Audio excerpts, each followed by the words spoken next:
It started like any other quiet Saturday morning, the kind where I finally had time to breathe. James had left early for one of his so-called meetings, and Noah was upstairs, probably building one of his little gadgets again. I figured I'd finally clean up James's home office, and something I'd been putting off for weeks. He never liked me in there. "Work stuff," he'd say. "Nothing you'd want to mess with." Still, the door wasn't locked, and the clutter was getting on my nerves. Coffee-stained mugs, piles of unopened mail, snack wrappers. It didn't exactly scream professional environment. I started with the desk, sorting papers, tossing junk mail. That's when I opened the bottom drawer, the one he always kept shut. Under a few old tax folders and a stapler that barely worked, I saw it. A red envelope. That stopped me. It was glossy, thick, and out of place.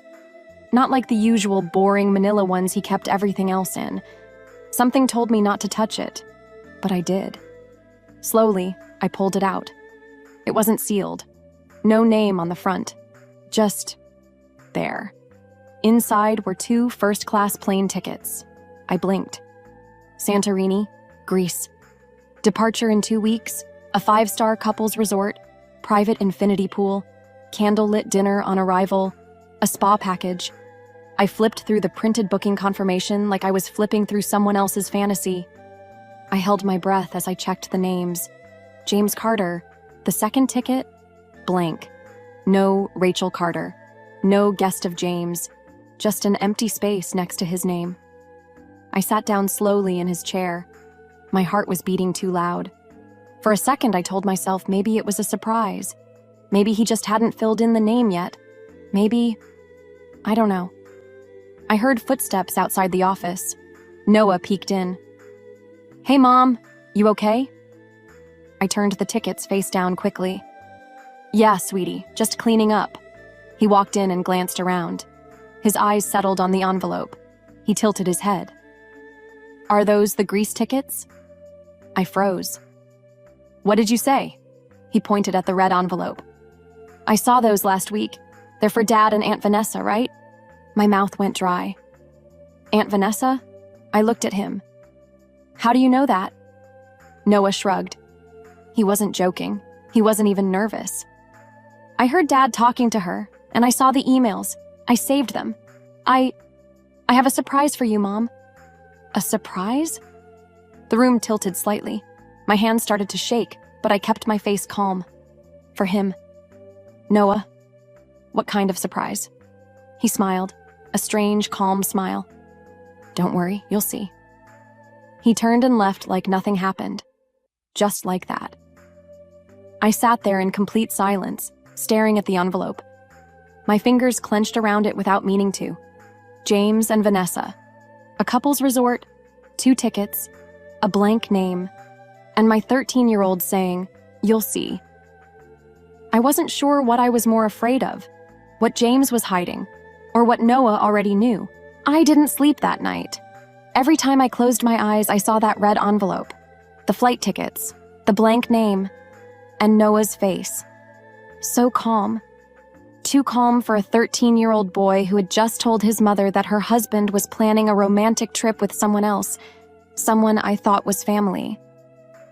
I lay in bed staring at the ceiling while James snored softly beside me, completely unaware. I wondered if he even felt guilty. Did he look at me and feel anything at all? The next morning, I made pancakes just like I always did. James kissed my cheek like nothing was wrong and left for work earlier than usual. Said he had calls lined up back to back. I nodded, pretending I believed him. Once I heard the front door close, I called Noah downstairs. He appeared a few minutes later, still in his pajamas, hugging the tablet he never went anywhere without. He sat across from me at the kitchen table, munching on a pancake like we were about to talk about homework. I pushed my plate aside. "Noah," I said quietly, "yesterday, what you said about the tickets and Aunt Vanessa." He didn't look surprised. He just swallowed, wiped his mouth, and nodded. "Yeah," he said. "I knew you'd want to know. You said you've heard things. Emails?" He leaned back in his chair like he'd been waiting for this. A while ago, I noticed Dad was acting weird. He was smiling at his phone a lot. Then Vanessa started coming over more, even when you weren't home. I didn't like it. Something felt off. His voice didn't shake. He was calm, like he'd practiced this moment a dozen times in his head. I saw a message pop up on his phone once. He continued. It said, "Can't wait to have you all to myself in Greece."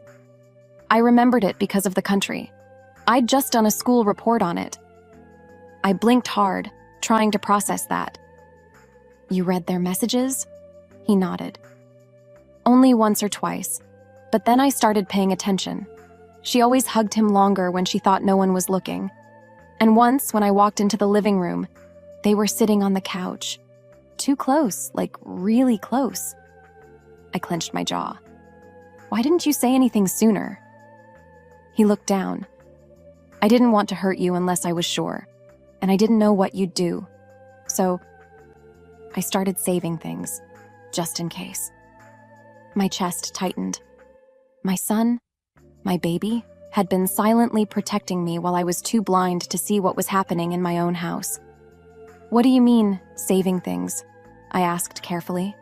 He glanced toward his tablet. "I'll show you, but not now. I want you to be ready. It's a lot." His words felt heavier than they should have for someone his age. I stared at him for a moment. "Noah, what do you mean, you want me to be ready?" He shrugged. "I've been keeping track of stuff, not just messages. Other things, videos. You need to see them all at once, but I promise, what I show you will make everything make sense." Something in his tone sent a chill down my back. He wasn't doing this out of curiosity or mischief. He was doing this because he genuinely wanted to protect me, to give me the truth. I reached out and took his hand. "You've been really brave. I'm proud of you." He looked up, surprised. "You're not mad?" "Mad?" I shook my head. "No, I'm hurt, but not at you." He let out a small breath, then gave me a tiny smile. "I'm going to get everything ready," he said, standing up. "When it's time, I'll show you. But you need to promise me something?" I raised an eyebrow. "What?" "Don't do anything until you've seen it all." "Promise?" I hesitated, then nodded. "I promise." He nodded again, then turned and walked back upstairs. And I sat there, in my quiet kitchen, realizing that the person who had seen the truth all along wasn't me. It was my son. 2 days passed before Noah told me it was time. I didn't ask questions. I didn't press him. I waited, because somehow, deep in my gut, I knew that whatever he had to show me would change everything. He came into the living room that evening after dinner, holding his tablet and a small USB cable. His expression was serious. "Mom, can we go to the garage?" I nodded and followed him out, heart thudding. The garage was quiet, dimly lit by the single bulb overhead. James's car sat there like a sleeping animal. Just yesterday, he had taken it to another networking dinner. My stomach twisted just thinking about it. Noah walked over to a small cabinet near the workbench and pulled out a black device the size of a pack of gum. "I put this under the dashboard," he said softly, holding it out to me. "It's motion activated. I installed it a few weeks ago." I stared at him. "You did this yourself?" He nodded. "It's not hard. YouTube." That was my son. Quiet, observant, smarter than I ever gave him credit for. He plugged the camera into his tablet and tapped the screen. A small progress bar appeared. Then a video opened. "Noah," I started, but he held up a hand. "Just watch, Mom." The screen flickered, then showed the inside of James's car. The camera was angled just right, just enough to see the driver's seat, passenger side, and a bit of the center console. It was from 3 nights ago. I watched James slide into the driver's seat, adjust the mirror, and smile. The passenger door opened and Vanessa climbed in. Not the stiff, polite cousin act I'd seen at home. She was laughing, tossing her hair. She leaned over and touched his arm, then she kissed him. It wasn't a quick kiss. It wasn't a mistake. It was long, familiar, intimate. My hand flew to my mouth. I didn't cry. I didn't scream. I just froze. The footage continued. They sat there for a while, talking and laughing like two teenagers sneaking out at night. At one point, she leaned her head on his shoulder. He kissed the top of her head. I looked away. Noah paused the video. I didn't want to believe it at first, he said quietly. But they weren't even trying to hide it. I blinked fast, forcing my eyes to stay dry. You saw all this before? He nodded. A few clips. But I didn't show you until I had more. I didn't want it to look like a misunderstanding. He tapped the screen again, and another clip played. This time it was daylight. James and Vanessa at a gas station. She got out, walked around to his side, and handed him something. They laughed. Then she kissed him again, this time in broad daylight. Noah. Stop, I whispered. He did. The garage was silent except for the quiet hum of the refrigerator in the corner. I'm sorry, Mom, he said. I shook my head. You didn't do anything wrong. He looked at me, unsure. I didn't know if I should tell you. I didn't want to hurt you. You didn't hurt me, I said. They did. My voice was steady, but inside I felt like I was cracking. Not just from the betrayal, but from the realization that my 13-year-old had carried this burden on his own. You're so brave, I told him. And smart. Smarter than both of them. He didn't smile. Instead, he said, That's not the surprise I told you about, that's just part of it. I stared at him. There's more? He nodded slowly. Yeah, and once you see it, you'll know exactly what to do. After watching those videos, something inside me changed. I didn't cry, I didn't scream, not even when I was alone. I just stopped pretending. Every moment, every hug, every time Vanessa said, I love you, sis. It all started to feel like poison. For years, I believed James when he told me Vanessa was his cousin. On my mom's side, he said. We're not super close, but we're all each other has left. I welcomed her into our home, cooked for her, even trusted her with Noah when I was sick. Now I couldn't remember one thing about her that ever really made sense. The next morning, after James left for work, I opened the old photo box in our closet. It was dusty. I hadn't looked through it in years.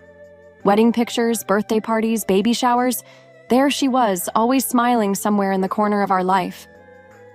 I picked up one photo from our 3rd anniversary dinner. James was standing between me and Vanessa, arms around both of us. I turned it over, hoping maybe I'd written something on the back. Nothing. Noah walked in just as I placed the picture down. I've been thinking about that photo, he said, looking at the one I had in my hand. It always looked weird to me. I looked at him. Weird how? She's at everything, every holiday, every dinner, but never in any family group pictures before you met Dad. He had a point. I went to James's social media and started scrolling, slowly at first, then faster, looking for photos of him and Vanessa from before we were married. There were a few, but they were always just the two of them, often taken in places I'd never heard him talk about. Didn't he say they spent their childhood summers together in Oregon? I asked Noah. Yeah, he replied, but she once told me she's never even been to Oregon. That was it. We went to the computer and did a reverse image search on one of the oldest pictures James had shown me when we were dating. A photo of a family reunion in a backyard. Vanessa was standing next to a woman James said was his aunt. It took 5 seconds. The image was from a stock photo website. The same picture had been used in an online ad for picnic tables. I stared at the screen, feeling sick. He faked it, I whispered. The whole story, the family connection, everything. Noah said nothing, just waited for me to breathe. We kept going. Emails, old trip receipts. I found hotel bookings from years ago. 2 guests, 2 meals. Always for the same weekends James claimed he was at conferences. He had taken her with him on those trips. Some of them were right before or after our anniversaries. One was during my birthday weekend. I sat back in my chair, stunned. Why would he lie like this? I asked quietly, more to myself than to Noah. Because if you knew she wasn't family, he said softly, you'd never have let her into the house. He was right. I looked at the pictures again. All the memories I thought were real suddenly felt like props in a play. Everything had been carefully staged, carefully lied about. Vanessa wasn't a cousin. She was his mistress. And I had served her coffee in my kitchen. Noah reached over and squeezed my hand. We're getting closer, Mom. I told you I'd help you figure it all out. I nodded, staring at the screen in front of us. If James had gone to this much trouble to fake a family history, I had to wonder. What else was he hiding? Noah was quiet all evening, not withdrawn, focused. He barely touched his dinner. He spent most of his time in the garage and came back inside with smudges on his hands and that same determined look in his eyes. When I asked him what he was working on, he just said, "You'll see soon, Mom. It's almost ready." That night, I lay awake again, staring at the ceiling. This time, I wasn't filled with confusion. I was filled with something colder, sharper, a mix of anger and anticipation. I kept seeing James's face, his lies, Vanessa's arms around him. That cheap photo he once told me was his favorite childhood memory. He thought he had covered every trail. He thought I would never ask questions. He didn't count on our son. The next morning, Noah woke up early. He came to my room with a GPS tracker in his hand. "I put it under Dad's car last night," he said, eyes steady. "It's synced to my tablet. We'll know where he goes today." I didn't even ask how he got it. He told me James had another regional team dinner scheduled for tonight, according to the calendar in his phone. I didn't ask how he saw that either. By now, I'd stopped being surprised by anything Noah was capable of. When James came downstairs that morning, dressed in his favorite navy blazer and humming like nothing was wrong, I played along. I smiled. I handed him his coffee. "I'll probably be home late," he said, kissing my cheek. "Meeting might run long." "Of course," I said, brushing imaginary lint off his sleeve. "Take your time." I watched him walk out the door and climb into the car, the same one he'd kissed Vanessa in. As soon as he pulled away, Noah opened his tablet. A small blinking dot appeared on the screen. We waited. Hours passed. I tried to read, but I couldn't focus. My fingers kept twitching. My heart kept racing. Every time the dot moved, I held my breath. Finally, just after 7 p.m., it stopped. A location popped up. Rosewood Garden Inn, a boutique hotel just across town. Small, expensive, discreet. Noah and I looked at each other. "Let's go," I said. I didn't need to change clothes. I didn't need to put on makeup. I just grabbed my keys and followed the blinking dot. We parked a block away, close enough to see the entrance without being noticed. I turned off the engine and we sat in silence. It was a beautiful hotel. Ivy-covered brick, warm yellow lights glowing from the windows. The kind of place people went when they didn't want to be seen. An hour passed. Then the front doors opened, and there they were, James and Vanessa. He had one hand on the small of her back. She was laughing at something he said, flipping her hair over her shoulder like a girl on a first date. He leaned in and kissed her. Not a quick kiss. The kind that said, "I belong to you." I felt everything inside me turn cold. Noah silently raised his phone and hit record. He didn't zoom in.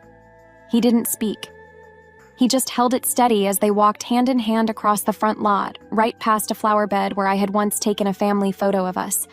They disappeared into the parking garage, laughing. I sat still, staring at the empty sidewalk. I didn't cry. I didn't move. "Mom," Noah said gently. "We got what we needed."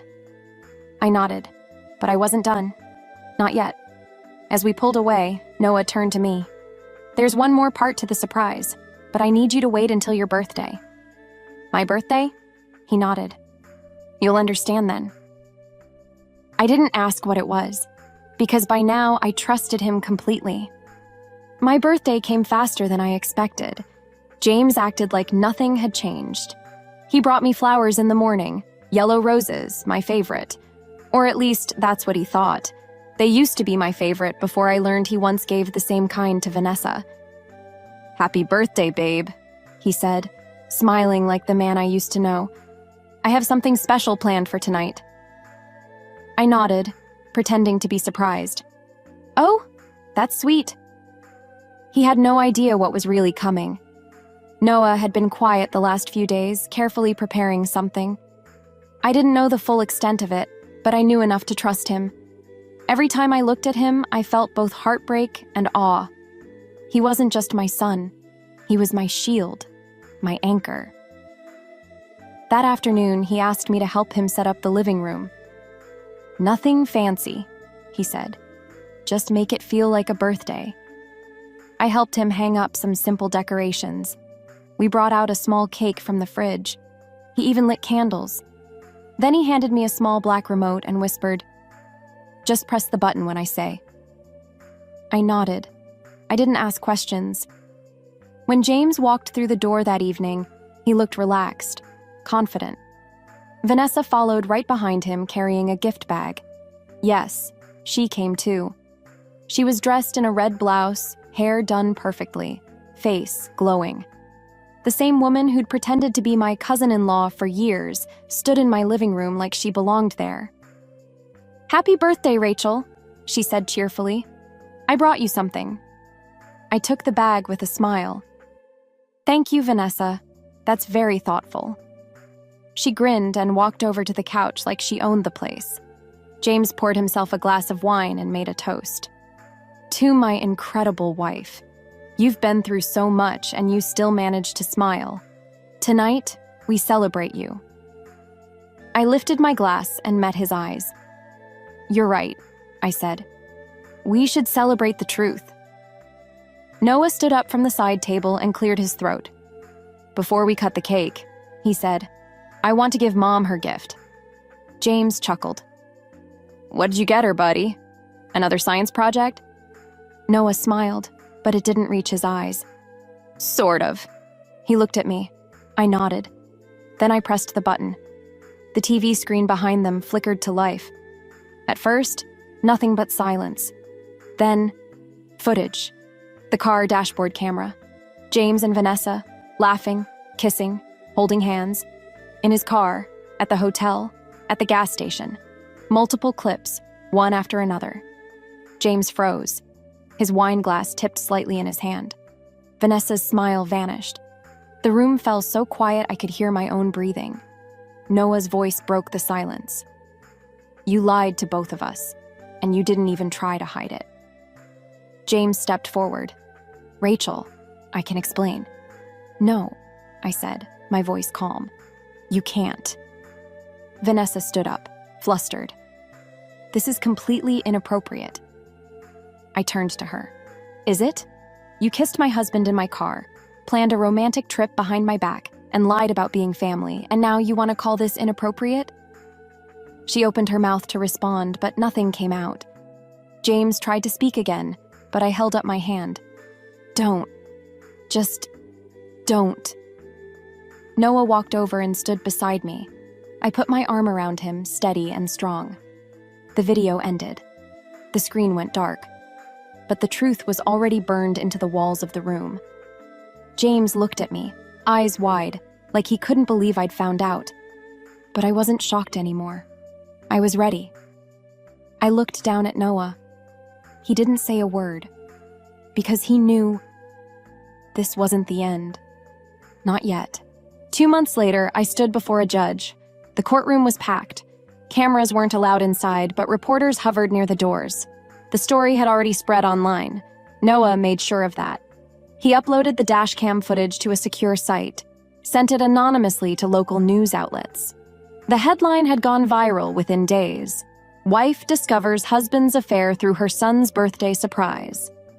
James's company saw it. His face was plastered on every gossip blog for a week. The board asked for his resignation. He refused. They fired him. But today wasn't about scandal. Today was about consequences. I took the stand slowly.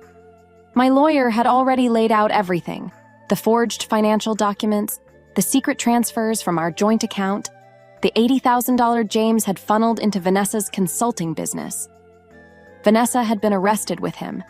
They were being tried together for fraud, identity deception, and financial abuse. The judge looked at me. "Mrs. Carter, you may proceed with your statement." I took a deep breath, looked at James, looked at Vanessa, and then I spoke. "Your Honor," I began, my voice steady. "I was married to James Carter for 17 years. I gave him everything: my loyalty, my time, my trust.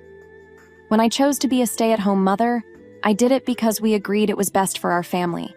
He promised he'd protect us. Instead, he used that decision against me. He lied, not once, not by accident, but deliberately, and over a period of years. He gave my cousin's identity to another woman so she could fake her way into our lives. He opened accounts in my name. He drained funds meant for our son's future. He stole not only money, but time. Years I can't get back. And when confronted, he didn't apologize. He called me emotional. He laughed. I turned to Vanessa. "You pretended to care about me, sat at my dinner table, smiled at my son, all while plotting with my husband behind my back. You knew what you were doing, and you did it anyway." Vanessa rolled her eyes slightly, but James just stared at his hands. I looked back to the judge. "But the reason I'm standing here today isn't to cry or beg. I'm here because I believe in accountability.